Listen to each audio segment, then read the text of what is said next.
নমস্কার বন্ধুরা, ডলি রন্ধনশালায় সবাইকে স্বাগত। আর বন্ধুরা, এই সিজন চেঞ্জের সময় প্রত্যেকটা বাড়িতেই ছোট বড় সবারই কিন্তু প্রায় সর্দি কাশি লেগেই আছে। আর এই সর্দি কাশি বা জ্বর হলে খেতে কিন্তু কারোরই ভালো লাগে না। যদি একটু অন্যরকম চটপটা কিছু খাওয়া যায় মনে হয় যেন ভালো হয়। তাই এই সময় কিন্তু এই রেসিপিটা তোমরা বানিয়ে নিতে পারো।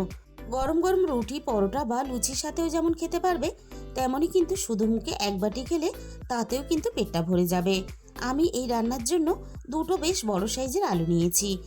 আর আলু এমনই একটা সবজি, আমাদের বাঙালিদের একদিন না হলে কিন্তু চলে না। আর ছোট বড় সবাই খেতে পছন্দ করে। আর শুধুমাত্র আলু দিয়ে আর নামমাত্র মশলা দিয়ে তোমাদের সাথে আজকে দারুণ একটা রেসিপি শেয়ার করব। তাই রেসিপিটা স্কিপ না করে শেষ পর্যন্ত দেখার জন্য তোমাদের কাছে আমার অনুরোধ রইল। শেষ পর্যন্ত আমি রান্নাটা কিভাবে করেছি যদি স্কিপ করে যাও তাহলে কিন্তু রান্নাটা বুঝতে পারবে না, তাহলে খেতেও কিন্তু অতটা ভালো লাগবে না। আমি আলুগুলো দেখো একেবারে ছোট ছোট করে কেটে নিয়েছি। আর এই রান্নার জন্য আমি নিয়েছি গোলমরিচ।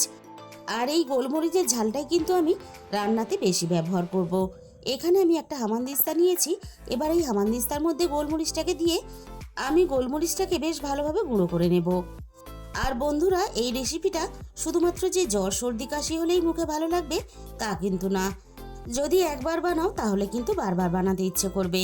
আমি দেখো গোলমরিচগুলো বেশ একটু দানা দানা রেখে গুঁড়ো করে নিলাম। তাহলে চলো রান্নাটা আমি কিভাবে করেছি এবার দেখে নেওয়া যাক। প্রথমে আমি কড়াইয়ের মধ্যে প্রয়োজন মতো সর্ষের তেল দিয়ে দিলাম।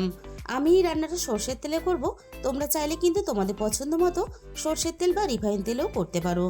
এবার আমি তেলটাকে খুব ভালোভাবে গরম করে কড়াইয়ের চারিদিকে একটু লাগিয়ে দেব।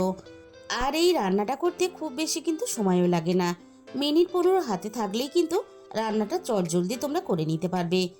তেলটা আমি ভালোভাবে গরম করে নিয়ে এবার আমি তেলের মধ্যে ফোড়নে দিয়ে দিলাম হাফ চামচ কালো জিরে। আর সাথেই আমি এখানে দিয়ে দিলাম দুটো ঝালের জন্য কাঁচা লঙ্কা কুচি। আমি রান্নাটা একটু বেশি ঝাল ঝাল করে করব, তাই আমি রান্নাতে কাঁচা লঙ্কা কুচি ব্যবহার করলাম। তোমরা যদি খুব বেশি ঝাল পছন্দ না করো তাহলে কাঁচা লঙ্কাটা স্কিপ করে যেতে পারো। আর গোলমরিচের পরিমাণটাও নিজেদের স্বাদ মতো ব্যবহার করবে। আলুটা আমি মিনিট 5 মতন ফোড়নের সাথে একটু নাড়াচাড়া করে ভেজে নিলাম। এবার আমি আলুর মধ্যে দিয়ে দেব স্বাদ মতো লবণ। আর আমি এখানে স্বাদ মতো বিট লবণ ব্যবহার করলাম। আর এই রান্নাতে বিট লবণটাই ব্যবহার করার চেষ্টা করবে। হাতের কাছে একেবারে যদি না থাকে তাহলে সাদা লবণটা ব্যবহার করতে পারো। তবে বিট লবণটা দিলে রান্নার স্বাদ আর গন্ধ দুটোই খুব ভালো লাগবে। আলুটা নরম হওয়ার জন্য কড়াইটা আমি একটু ঢাকা দিয়ে দিলাম। আর এই রান্নাতে আমি কিন্তু কোনো রকম জল ব্যবহার করব না। তাই আলুগুলোকে এমনভাবে ভেজে নিতে হবে ভাজার সাথে সাথে আলুগুলো বেশ ভালোভাবে সিদ্ধ হয়ে যাবে। মিনিট 3-4 মতো আমি কড়াইটা ঢাকা দিয়ে দিয়েছিলাম। আর এইভাবেই কিন্তু বারবার ঢাকা চাপা দিয়ে আলুগুলো ভাজার সাথে সাথে সিদ্ধ করে নেব। আমি কড়াইটা আবারও একটু ঢাকা দিয়ে দিলাম। মিনিট 5 মতো আমি কড়াইটা ঢাকা দিয়ে দিয়েছিলাম। আলুগুলো বেশ ভালোভাবে নরম হয়ে গেছে। আলুগুলো নাড়াচাড়া করে আমি আরও একটু ভালোভাবে ভেজে নেব। আলুগুলো ভাজার সাথে সাথে বেশ ভালোভাবে সিদ্ধ হয়ে গেছে, সেটা কিন্তু তোমরা দেখেই বুঝতে পারছো। এই রান্নার জন্য আলুগুলো ঠিক এইভাবে ভাজার সাথে সাথে সিদ্ধ করে নিতে হবে। এবার তোমাদের আমি দেখিয়ে দিচ্ছি, দেখো আলুগুলো কতটা সুন্দরভাবে সিদ্ধ হয়ে গেছে।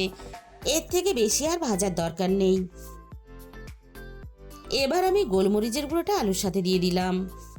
আর এই রান্নাতে গোলমরিচের গুঁড়ো ছাড়া বাকি যে সমস্ত রান্নার মশলা আছে সেগুলো কিন্তু কোনো কিছুই ব্যবহার করা যাবে না, তাহলে কিন্তু রান্নার স্বাদ আর গন্ধ দুটোই পাল্টে যাবে। এবার আমি গোলমরিচের গুঁড়োটা নাড়াচাড়া করে আলুর সাথে খুব ভালোভাবে মিশিয়ে দেব। আর তার সাথে সাথে হালকা একটু ভেজে নেব, তাহলে গোলমরিচের যে কাঁচা গন্ধটা সেটা চলে যাবে। এবার আমি রান্নার মধ্যে 1 চামচ ঘি দিয়ে দিলাম। আর ঘিটা কিন্তু অবশ্যই ব্যবহার করার চেষ্টা করবে। তবে তোমরা যদি একেবারেই অপছন্দ করো তাহলে ঘিটাকে স্কিপ করে যেতে পারো। তবে ঘিটা দিলে রান্নাটা কিন্তু আরও বেশি চটপটা খেতে লাগবে। গ্যাসের ফ্লেম আমি পুরোপুরি বন্ধ করে ঘিটাকে নাড়াচাড়া করে ভালোভাবে মিশিয়ে নেব। গরম গরম লুচি, পরোটা বা রুটির সাথে খাওয়ার জন্য দারুণ টেস্টি একটা আলু রেসিপি কিন্তু আমাদের রেডি হয়ে গেল। বন্ধুরা, তোমরা যদি এইভাবে কখনো রান্না করে না থাকো তাহলে কিন্তু অবশ্যই একদিন হলেও ট্রাই করে দেখো। তাহলে বন্ধুরা, আজকের এই রেসিপিটা ভালো লাগলে ভিডিওতে একটা লাইক করে দিও আর নিজেদের বন্ধুদের মধ্যে শেয়ার করে দিও। আর কমেন্টের মাধ্যমে জানিও তোমাদের কেমন লাগলো। আর যে সমস্ত নতুন বন্ধুরা এখনো পর্যন্ত আমার চ্যানেলটা সাবস্ক্রাইব করনি, এরকম সহজ ঘরোয়া রেসিপি পেতে আমার চ্যানেলটা সাবস্ক্রাইব করে আমার পাশে থাকার অনুরোধ রইল। আর তোমাদের মূল্যবান সময় দিয়ে আমার এই রেসিপিটা দেখার জন্য তোমাদের সবাইকে অসংখ্য ধন্যবাদ।